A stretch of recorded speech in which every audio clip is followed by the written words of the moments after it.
ready? The Kornelia Stephanie Show. Wake up to love, your call to action. Join Kornelia as she empowers others to live heaven on earth. Kornelia teaches listeners how to be the authority over yourself, embracing your inner guru.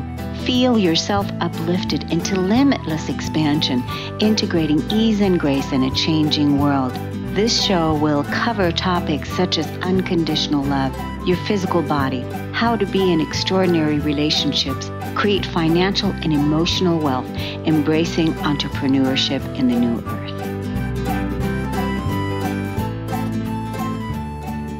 Hello, everyone. Welcome to the Kornelia Stephanie Show. It's Friday and we have our stories of hope.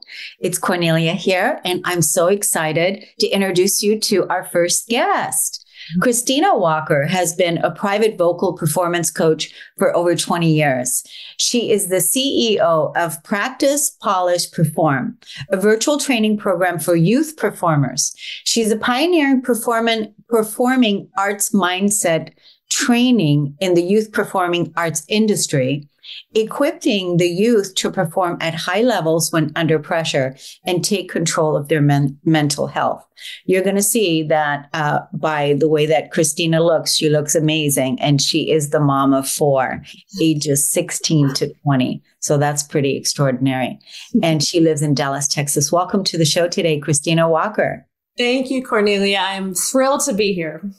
So awesome. So do you want to tell us first, what got you started in this line of work? Sure. Going through high school, I always loved the arts. I loved kind of the singer-songwriter lane. My dad had a heavy influence in my life in music, but I never thought it would be a profession of mine. And as I stepped into college, a field of training really intrigued me called music therapy, how to use music and to help people's emotional well-beings and in the medical industry. And so that's the reason I stepped into music education. I did not end up going into it. But when I stepped into that program, I had to choose if I was going, what my instrument would be. And so I chose voice, and I started to study the instrument of the voice and performing. And we had to be on student recitals, which I found out that though I would perform, simple things back in high school, I was so shocked when I stepped on that stage in front of the music department faculty, the staff, and other music majors who really grew up in the classical music setting. It triggered my nerves like nothing ever did before. And I remember standing on that stage thinking, just get me off of here. I'll never do this again. I was so nervous, and and it began to impact my voice and how I performed. And it really led me on a journey of trying to figure out, I either have to figure this out or drop out of this program, because I really can't do both. So how am I going to perform through the nerves and be excellent when I do it? And that's really what moved me into this lane. I graduated and ended up doing private coaching for many, many years. And that brings us to today. So that's the short story. Wow. So that's great. So I was just, listening to you talking about like how nervous you were when you were on stage, and how you were saying to yourself, as soon as this is over, I'm done. I'm getting off of here, and I'm never going to do this again. Yeah. And would you say that feeling of when there's so much, like you said, your nerves were really, you're all over the place, and you were just like, you never wanted to feel that again. Would you say it's because you now have an audience and you are about to experience yourself, in your voice with this energy, because it's all energy, and that is what creates the nervousness, because you have not experienced that before with an audience in this way? Yeah. I think that's a big part of it is all of a sudden, the risk level just escalates the more we hyper focus on what are people thinking about me, and I'm feeling judged. I was being graded, it was a grade by the professors, and when we're in stage moments, whether parents, you're in a job parents, adults, you're in a job interview or a presentation, those stage moments, if we hyper focus on what are people thinking about me, we really cannot be the best version of ourselves. Instead, we really need to flip the focus. I didn't even plan to mention this, but it's like, if you take out your phone, you're taking a picture of something, you're focused on what you're taking a picture of. But if you ever watch people, I do this when I speak sometimes, and we say, take out your phone, let's turn it on selfie mode. We're going to take a picture of ourselves. Well, immediately, as soon as that camera comes on ourselves, what do we start doing? We start fixing our hair, making sure because all of a sudden it's here we are, and we might not like exactly what we see. So we start really focusing on ourselves. And that's what we can do when we step onto stage, or I call it stage moments, whatever your stage is. We can really begin to hyper focus on what are they thinking about me, and it really drives the nerves up, and it inhibits our ability to perform the best under pressure. So yeah, that's one component of it for sure. Yeah, I totally can relate to when I used to have a fear of public speaking. Fear of public speaking. I remember one of the ways that I overcame that fear of public speaking was I created an event, and I then had to be the guest speaker the speaker at the event. And so that was, and I experienced it firsthand that, wow, all of that energy, how just how intense everything felt. And but I really wanted to overcome that. I really wanted to, be able to be speaking on stage and not feel fearful to be on stage. Because really, like you said, if you were to take a picture then and look at yourself, how right away we want to start fixing everything.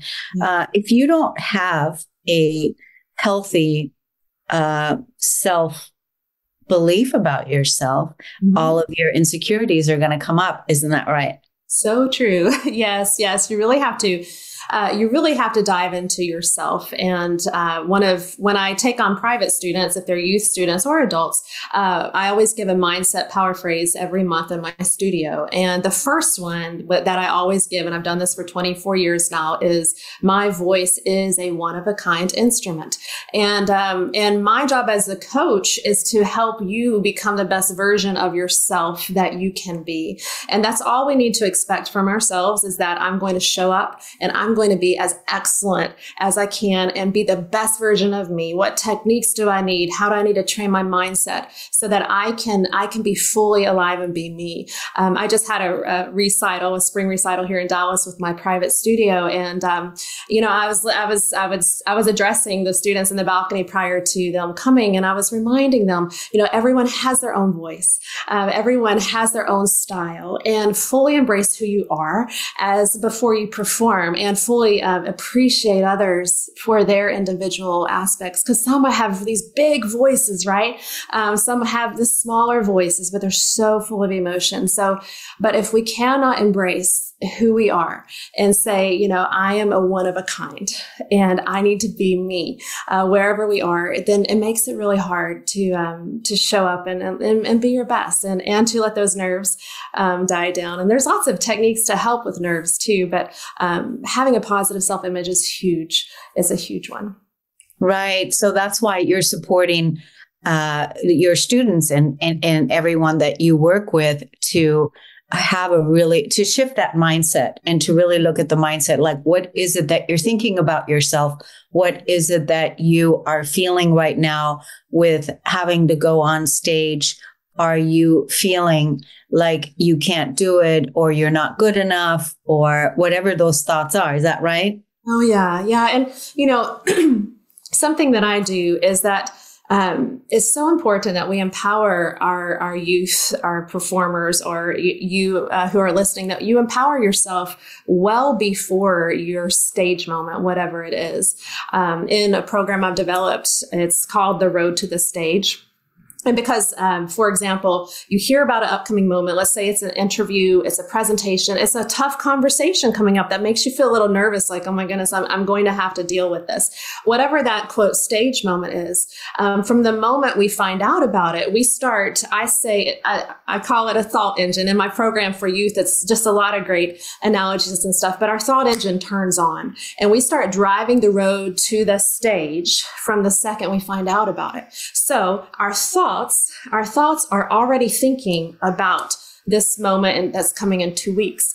And if we have to do something with those thoughts that we have, I call them performance. It's performance thoughts. And so I have a method to help to take those thoughts and do something so that we have a strong foundation of thoughts to stand on at that moment. And I call that the P3 mindset method. So that's something that I can teach it here. I don't know how much time we have, or people can check it out. Yeah, I think we're still good. How long is it going to take if you were just to take us through that? Maybe 4 minutes. Okay, yeah, I think we have time. Perfect. Okay, so here we go. So let's say you found out you have an upcoming stage moment. So listeners, put this into whatever it means for you. Grab something that kind of elicits a little bit of nerves. Okay, that's your upcoming stage moment. You find out about it, your thought engine turns on, and your mind's driving the road to the stage from that moment. Here's what happens. You're going to have lots of thoughts about it. And most of them will be negative. It's just kind of the nature, unless we've really trained our mind to have that positive force. It's going to be a negative thought. A lot of us don't do something with the thoughts. And when we don't, our brain says we have a negative thought. For example, I'm getting ready in the morning and I'm thinking about my upcoming stage moment. And I think, what if I blank and forget all my lyrics, my lines, my words, and I have the thought. Most of us, we just go on. We kind of feel like, that feeling of dread, right? Sometimes we actually feel nervous already. And the brain then says, she's having a moment that's going to come up and there's risk involved and it's making her nervous. I need to be hyper aware when that moment comes up that I just release extra cortisol, adrenaline. And that raises your nervous feeling, okay? So the brain's already watching what we're doing, so to say. So here's the method, the P3 mindset method. P3 is practice, polish, perform. That's a whole different thing, but my organization. But it goes like this to help us remember. Lights, camera, action is my automatic reaction. Lights, camera, action is my automatic reaction. Okay, so I have a thought. I realize it's a performance thought. Step one is lights. Okay, we shine a spotlight on the fact that we had a thought. This takes so much longer to explain than to do, but I'm getting ready. I have a performance thought, and the first step is lights. Wait a second. I stop and I say, that was a performance thought. It's just simply halting and not letting the brain go ahead, not letting the brain attach a label to it that's high risk, fight or flight response. I got to be ready for this. Okay. So wait, that's the performance thought, lights. Okay. The second step is camera. When I take out a picture, when I take a camera, let me slow down. When I take a picture, it freezes a moment in time.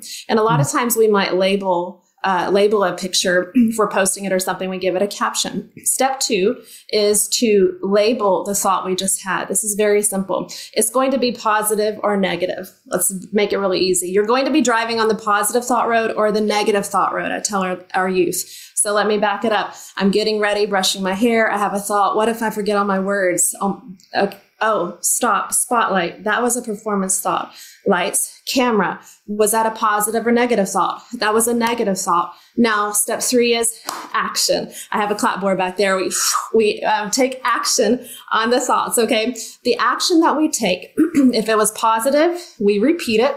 If it's negative, we replace it with the opposite, okay? It's very simple when you look at it, but it makes a big difference. So let me back it up and repeat. Y'all can put this in your own experience. I'm getting ready. I'm thinking about an upcoming stage moment. I'm thinking, what if I freeze and forget my lines? I'm going to forget them. Wait a second, lights. That was a performance thought. Camera. That was a negative thought. It's making me feel bad. I'm taking action on it. I'm going to replace it. Instead of what if I forget my lines, I'm going to say, I'm going to remember my lines. I've practiced, I'm polished, I'm ready, I've got it. I'll be peaceful. Whatever that is positive in the moment, say it out loud. Our brain believes more about what we hear ourselves say. And what you're doing is reframing a negative thought and making it a power-packed thought. And our brain is filing that away. And as we're driving the road to the stage and we get to that moment, the brain has already been trained like, oh, we got all these positive bricks, so to say, lining our foundation. We're going to step out there. We might feel nerves, but as I say all the time, just because I feel nervous, it doesn't mean I'm going to mess up. I am well able to be nervous and perform under pressure. And one of the ways to do it is to use the P3 mindset method. And you might use it 100 times in a day. We would be surprised if we take inventory of our thoughts, that there's a lot of them. And the closer you get, the more they come. So that's a little version. That's lesson 2. I spent about 20 minutes a lesson, and really go into it. And we have worksheets that we go through. Well, I think this is just amazing. It's not just for, like for performing, it's literally conversation with anything. Like you said, if you have to go for a job interview, any place that you have to communicate your voice, it's not just the stage, but this is life. These are life skills. Yes. I did a lot of research on the thoughts that we think. We think between 80,000 thoughts every day. And we're going to be thinking those same thoughts again tomorrow. Yeah. Most of them are repetitive. Like you said, most of them are negative, but I love how you played that all out. It's really, I totally could see how that could shift, how you literally can take yourself from that place of where you were being, could be paralyzed to not be able to show up, but then to a place of I can, by replacing the thoughts the way that you did, the negative thoughts, which is so great. I'm so happy that you're doing this work for the youth out there. Is there a reason why you chose youth as your people? I've asked that some. I have a heart for adults too. I am one, and I have older teens now who are young adults. I've seen there's such a negative force against our teenagers' minds and our kids' minds right now through social media, and the ability to equip them, to hand them the tool to help them know how to think.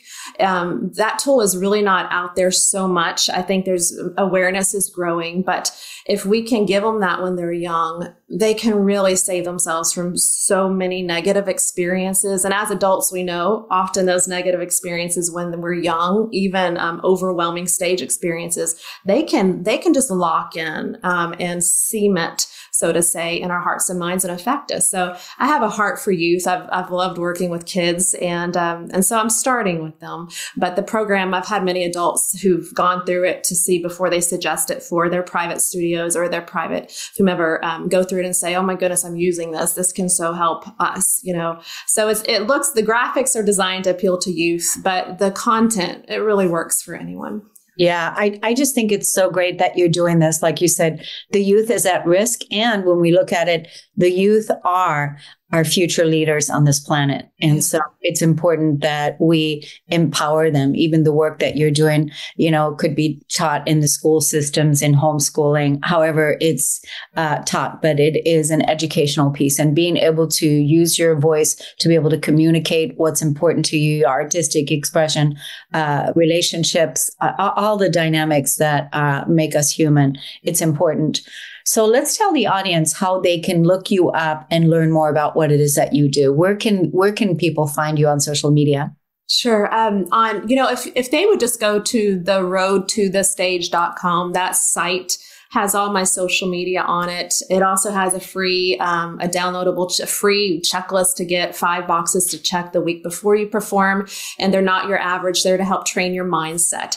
So there are some things that you might not have heard. So on that site, it also has information about the program I just mentioned. And so I think that's the easiest way, just to tell you that one place you can find it all there.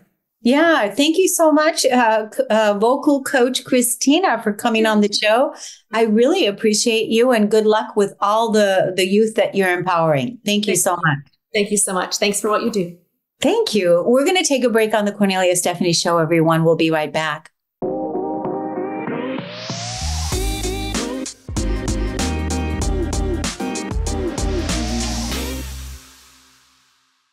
Welcome back, everyone. It's Kornelia Stephanie here. Thank you so much for listening and tuning in. We're going to talk about love now. And AG Billig is here. She's a best-selling author. She's a thought leader, motivational speaker, and coach. She is the founder of the Project of Love, and she utilizes advanced training in LLP, Sylvia method, and life coaching to guide women on a transformational journey that empowers them to love themselves and love what they do, love who they are. Welcome to the show today, AG Billig. Hi, Kornelia. Thank you so much for having me. And hello, everyone who's tuning in right now. Absolutely. Absolutely. Well, thank you so much for coming on.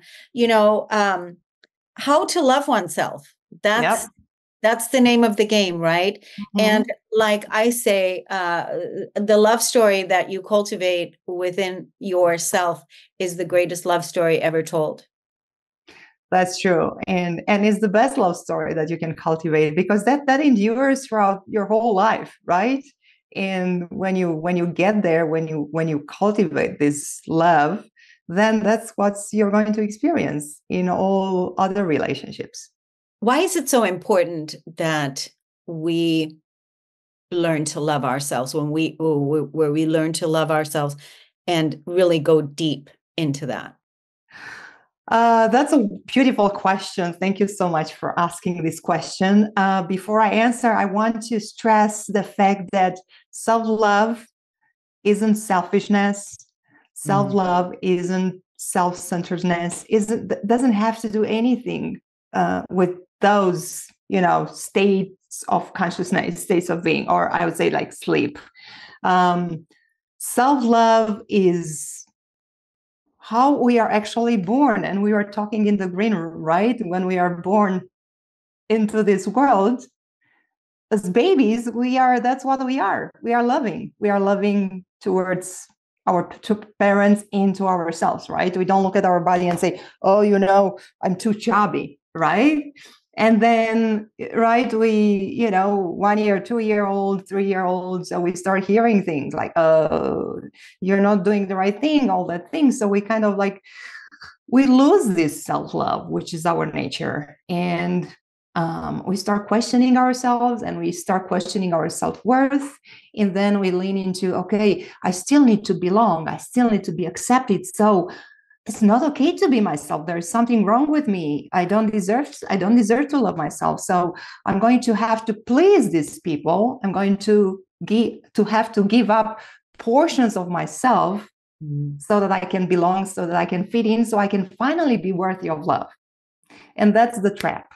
So when we get back into our loving heart, which is our true nature, and we love ourselves, then I think this is so liberating, because we can finally embrace ourselves as who we are.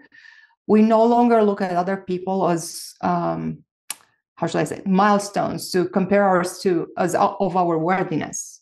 So we are just fully embody who we are. We are authentic, and we are liberated to, thrive. That's I would say, a 3-step process: love, thrive, because when you are your authentic self, then you can really bring into the world your gifts, your talents. You're connected with God, with life. You flow with life. All kinds of synchronicities show up in your life. So then you finally thrive. And then you can shine into the world like you do, Kornelia, as your authentic self, as you are. So I think self-love is liberating. It is empowering. It is nurturing. And the best thing of all, it will also touch other people. Mm-hmm. It's not just about you. It creates the ripple effect. Yes, exactly. Basically, it creates a ripple so that the the more that you love yourself, the more that you Yeah. model that to Yeah. yourself, Yeah. it creates a ripple effect and then ripples Yeah. out to others and gives others permission to do the same if they want to. Yeah. Yeah. Yeah. And I think, people who show up in the world angry, and I remember, I watched some of your past episodes, great episodes, Thank and you. You had a guest, an author, and she was sharing so honestly how she had, road rage and everything in her life. She was that kind of person. And then, and then things turn around once she found that love within herself and the inner peace. And I think, the people who show up in our lives as angry and, trying to put down other people, they don't have a good relationship with themselves. They don't love themselves. So how could they be loving towards other people? That's true, because it all begins begins at home. It all begins with each and every one of us. It's like, Gandhi said, be the peace that you want to be in the world, be the love that you want to be in the world.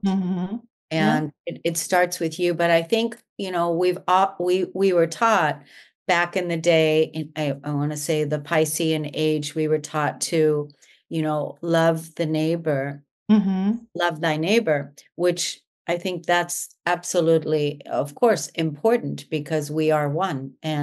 But we've left ourselves out of the equation. So love yourself and then love your neighbor and love yourself. Because if you don't like yourself and if you hate yourself, how can you really truly love your neighbor?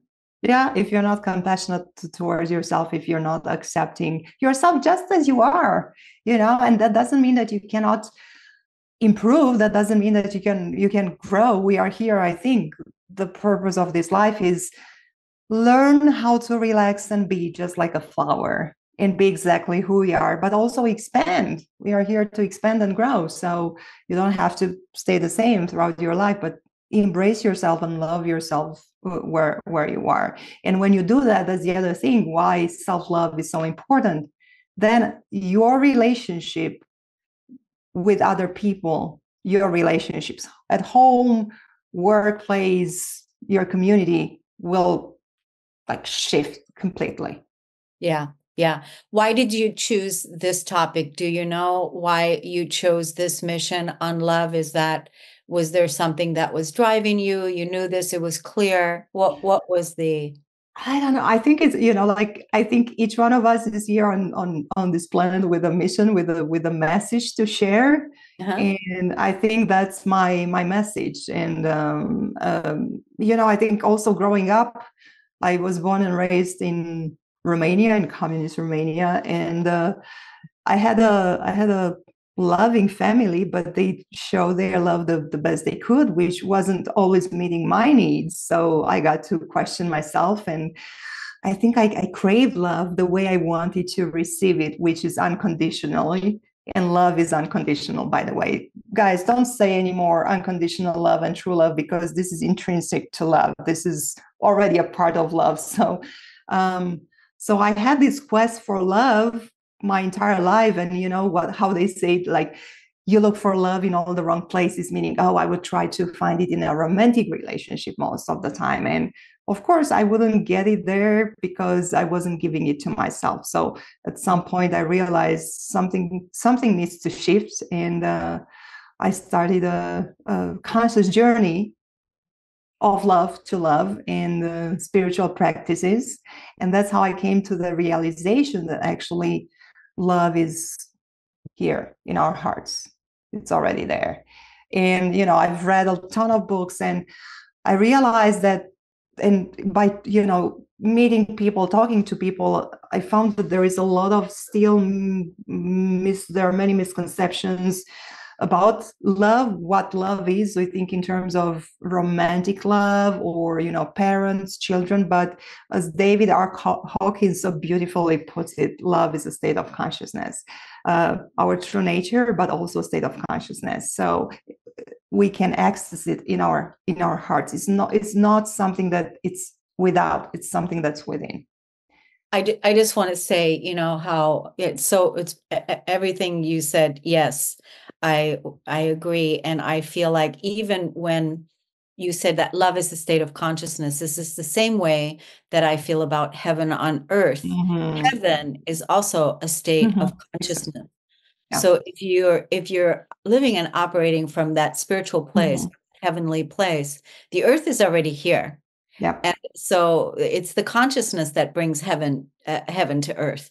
Yep. And so it is the consciousness of love that brings love to earth. The love is already here. It's already in us. Heaven is already here. It's already within us, right? So it's that same thing. And we just have to, I think you said a key word is the practices, again, is to create opportunities for ourselves to live in our rituals and be in our practices, because when we're thriving in our practices, the spiritual practices that we love, the spiritual practices, doing those things that that are authentic and real and true and nurturing and loving and peaceful, those are the things that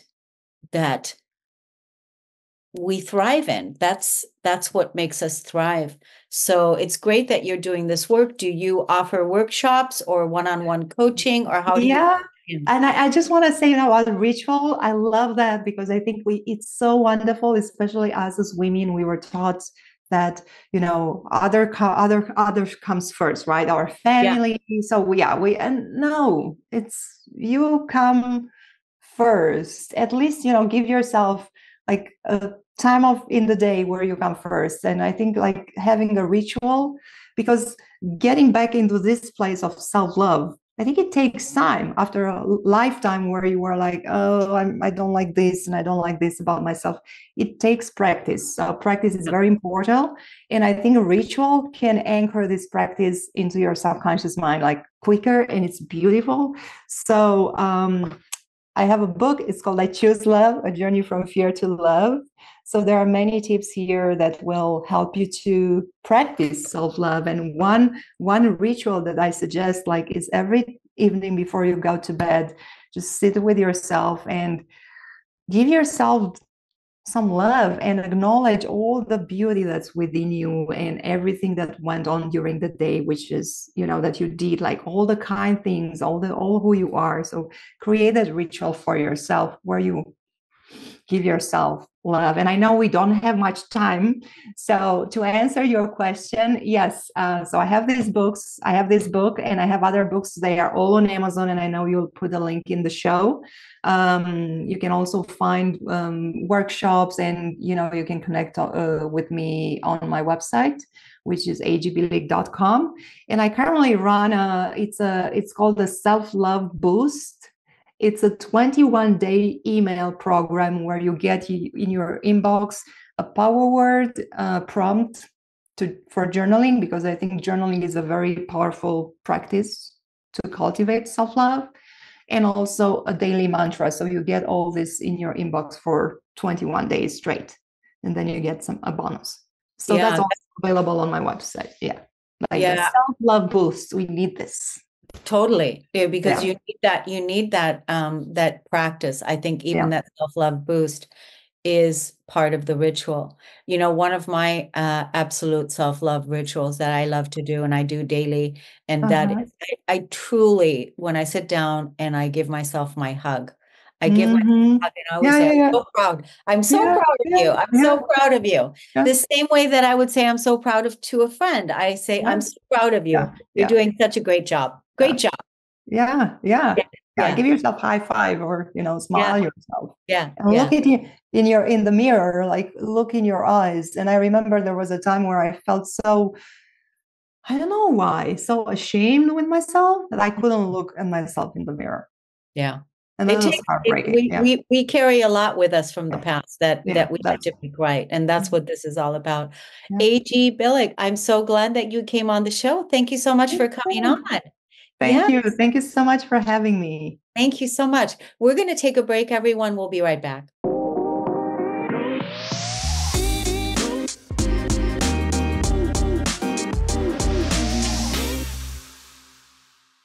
Welcome back, everyone. I'm so excited to introduce you to Nicole Zeno. She's the CEO and founder of Clever Cow Media, and her expertise lies in helping startups and small businesses with marketing and growth strategies. At a young age, Nicole watched as her parents started and built a company from the basement of her childhood home. In that moment, she realized the impact one small business could have on not just her family, but on the whole community. Since then, she's achieved a lot. She's failed at some and had a lot of fun along the way.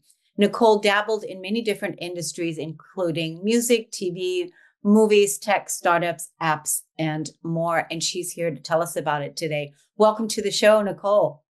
Thank you. Thanks for having me. What a great introduction. Thank you. It's so good to have you here. So, I just think, listening to your bio, reading your bio, and looking at you being a young girl and being in your parents' basement with them and them being entrepreneurs. And that's when you learn the things. So how old were you?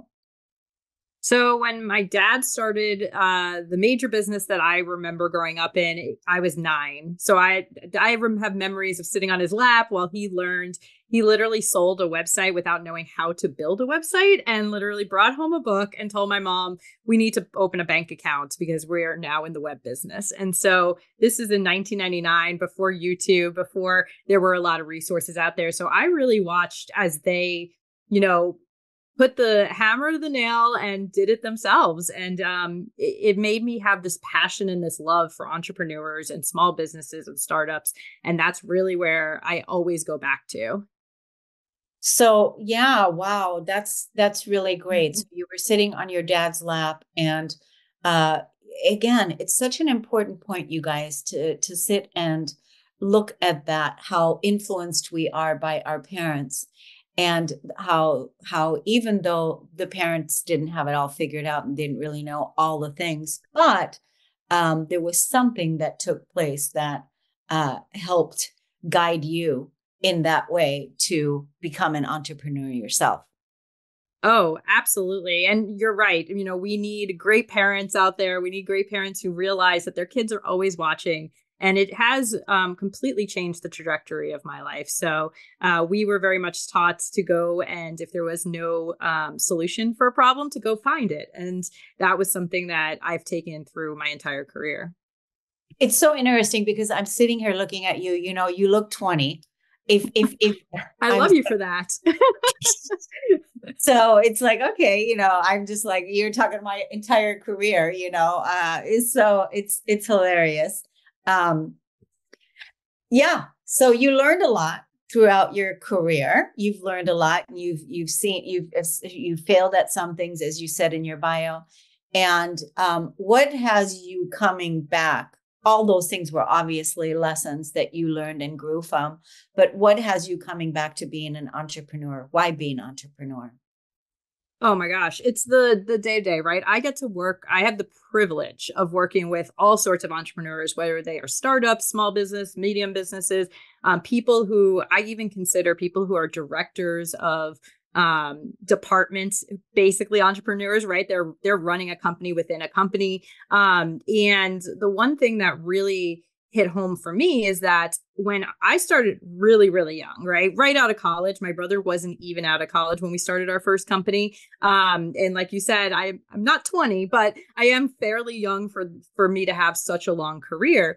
And the first thing that I ran into was burnout, or, was these expectations of what society wanted. And as you could tell, I'm a young woman, and being a young woman in the tech world at that time was not the best space. There weren't a lot of mentors and things like that. And so I have built a successful marketing agency, but that's really where we've kind of started to pivot, is trying to help entrepreneurs, trying to help small businesses avoid the mistakes I've made and other people in my team have made, right? So we recently launched a new web series called What the Frack, where me and then another co-host, we literally teach business owners how to think about things like a fractional executive. So even if they're not going to be the marketers on the team, they can talk the language, they can think through it from the sense of, okay, this campaign equals this key performance indicator, which gets us to where we want to be. Because at the end of the day, most small business owners and startups, they fail because they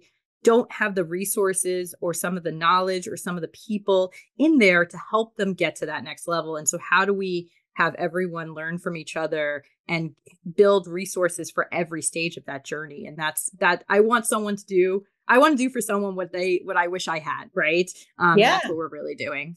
Yeah. And that's really important. I think right now what the key piece, for every entrepreneur, for every small business is, if you can find a way to help a small business owner achieve what it is they need, what is it that they need? Every single one of them is going to tell you they need sales. They need customers. They need, that's what they need. And so how do they achieve that? How do they do that? Entrepreneurs, a lot of times I see them being burned out, not being consistent with their follow through, things like that. Do you see that?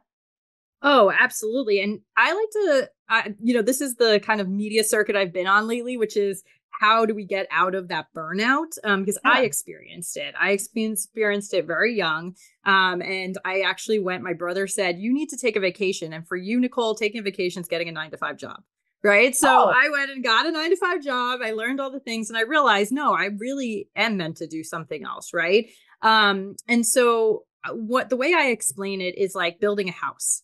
So you can go build a house and you have the blueprint stage, you have the building stage, and then you have the selling stage, right? And we essentially, if we simplify business down to 3 types of companies, you have the startups who work really well in the blueprint stage. They work for years putting together pitch decks, knowing who their audience is, working on MVPs, and then they kind of fail when they get to the execution stage, right? And then you have small businesses who don't think about the strategy piece and they just go to Home Depot, get a piece of wood and some hammer and some nails, and they start building the product, right? They get their hands dirty.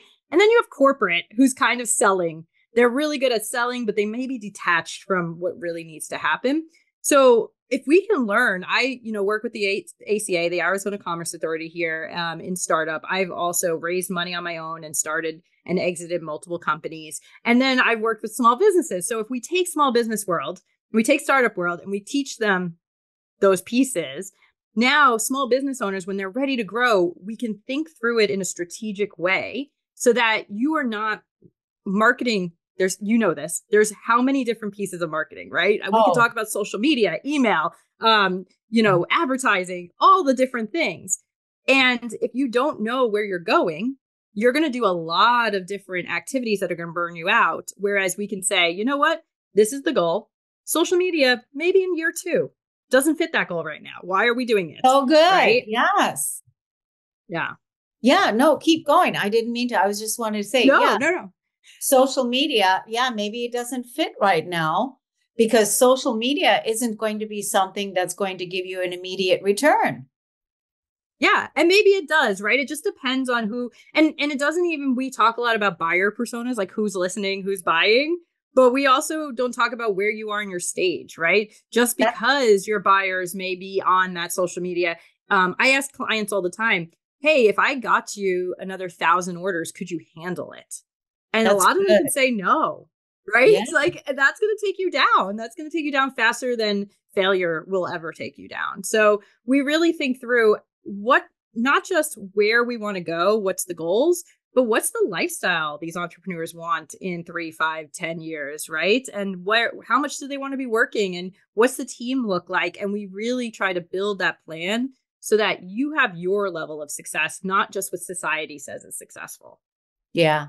That's so important. I love that you're doing this, and I love the questions that you're asking and also how you laid it out. So how does that work? So somebody, tell us the name of your website again. What the Frack?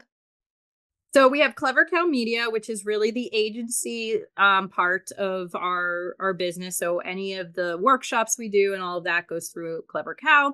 And then we have whatthefrackshow.com. That is our weekly. We have a case study troubleshooting episode, and we have marketers and business owners live, just like you're doing here. I love the live. And both of those are really helping entrepreneurs at different stages. But if you're talking about going from the strategic part, it's really walking us through the idea of what does the business look like now? What does the business look like in 3 years? Not just from a revenue standpoint, but from an employee, from hours, from all of those, the culture, right? What does that look like? And then how do we build the plan in between? And we work through that with clients. I also put out resources so that you can try to do it yourself and try to help everyone at every stage, whether that's a free resource all the way up to a fully fractional executive. Yeah, that's really great. So how much do you love being in business, like doing what it is that you do? Because you did go take a vacation, you got a real job. And I say real job, that's what people say, that's what that is. Not to say that that's what it is, but that's what people call it. So how much do you love being in business for yourself, being an entrepreneur? Oh, I know that that's my spot. I would be a terrible employee. I can't take direction apparently really well, because I'm constantly trying to be better, right? And I love working with clients. Most people say they hate the meeting days, and I am the one who's like, give me all of the meetings. I love having conversations like this because every person you meet in that world, you can learn something from, you can see their passion. It's not just a mindless job. It is changing, I may not be a doctor saving lives, but the people who I work with, they're able to feed their families because their businesses get bigger. They're able to employ people in their community. They're able to build a world that they want their family to grow up in. And to me, that is bigger than any of these awards or accomplishments or the revenue number you're making. I know that's really popular right now to put out there how much you're making. And I'm a 6 or 7 figure entrepreneur. That's great. But until you love what you do, until you love the people you work with and see the impact on a daily basis, it means nothing. And for me, it took me years to figure out that that's what my success is. My success is working with these people, having entrepreneurs call me and ask my opinion and like work with them to help them get to that next stage. That to me is success. And until you figure out what your success is, it's going to be hard to move in any direction, feeling confident. Yeah. I mean, because again, it's you want something that's going to be sustainable, something that's going to continuously keep filling your cup to where you are, enjoying what it is that you're doing. And what you're doing is you are, creating jobs. You are doing all kinds of things to add, to our economy. And that's a really good thing. That's a really good thing. So, what do you want to say to our listeners? What do you want to say? Like, I'm curious. What is how much do you work a week? Like, what's is it a 10-hour a day? Is it an 8-hour day? It depends on the week, which is what's really great about freedom, right? So, on some days we're working 12-hour days. On some days, I get to, like this morning, go and do a run in the morning and then come on here and have an amazing conversation. So if you consider this work, we get to make our own schedule, and that's the great part about it. I get to go tonight and have dinner with my brother for his birthday, right? Like those are things we get when you go from reactive to proactive in your business. Yeah. It sounds like you and your brother are pretty close. Yeah, he finally got out of the entrepreneurial world. He works, he has a really high paying job over at Microsoft and he loves it. He's great, but we went quite different directions, but we've run and sold multiple businesses together. So we are very close. That's great. Being an entrepreneur it does take a special kind of person because you've got to keep your hustle on. You have to keep that on and not drop the ball and remember what it's all about. And it's not an overnight success. It's just not. So let the audience how they can look you up and find you on social media and all the places. Yeah, LinkedIn is really the best place to find me. But you can also find us on clevercowmedia.com, whatthefrackshow.com. We are on all of the socials, and we will soon be releasing all of our episodes also on anywhere you listen to podcasts. So find us on YouTube, LinkedIn, and come reach out to me. I'm happy to help. That's awesome, Nicole. I just think it's great what you're doing. and that you're being true to your calling, and you're helping so many people in the process. I'd love to, have you come back for another show in the future and, talk more strategy, talk more, maybe what does it look like in social media if somebody wanted to, build their business in the social media, or even now, especially with AI, the way it all is. There's so much. Yeah. There's so I'd be much. happy to come back and chat.